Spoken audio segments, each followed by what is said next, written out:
Alors, quand on a des évolutions successives, on peut schématiser en disant que pour passer d'une valeur à l'autre, donc on multiplie par CM1, coefficient multiplicateur numéro 1, et après on refait une autre évolution, donc ça peut être des hausses ou des baisses, peu importe. Ça peut être une hausse puis une baisse. Et là, on multiplie par un autre coefficient multiplicateur. Et pour passer de là à là, on a un coefficient multiplicateur global. Donc, la formule à retenir, c'est que le coefficient multiplicateur global, pour passer directement de là à là, c'est pareil que faire CM1 fois CM2. On multiplie tous les petits coefficients multiplicateurs, donc il peut y en avoir plus, 3, 4, 5, peu importe.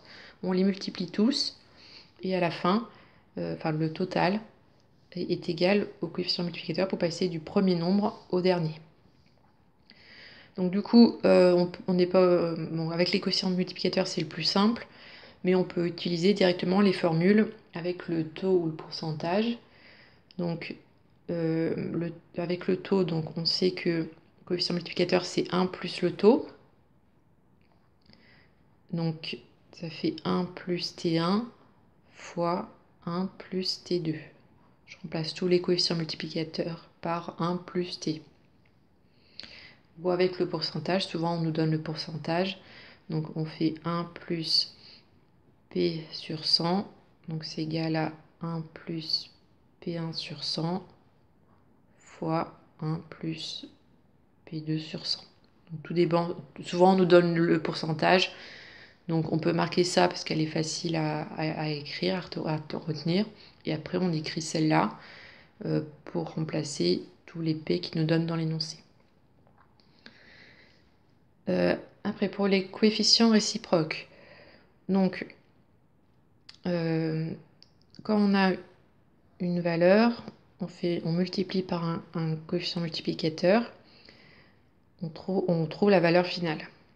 Si on veut revenir directement de V2 à V1, on multiplie par un coefficient qu'on appelle réciproque, un coefficient multiplicateur réciproque. Donc le lien entre ces deux coefficients multiplicateurs, c'est que quand on les multiplie, c'est égal à 1. Donc il vaut mieux apprendre directement la formule donc pour calculer directement le coefficient multiplicateur réciproque, parce que sinon là on est obligé de faire une équation. Il faut faire 1 sur coefficient multiplicateur. Donc en gros, là si on a une hausse, là on va avoir une baisse. Donc la question ce sera quelle baisse appliquer pour compenser une hausse de tant de pourcents. Ou le contraire, quelle hausse appliquer pour compenser une baisse de tant de pourcents.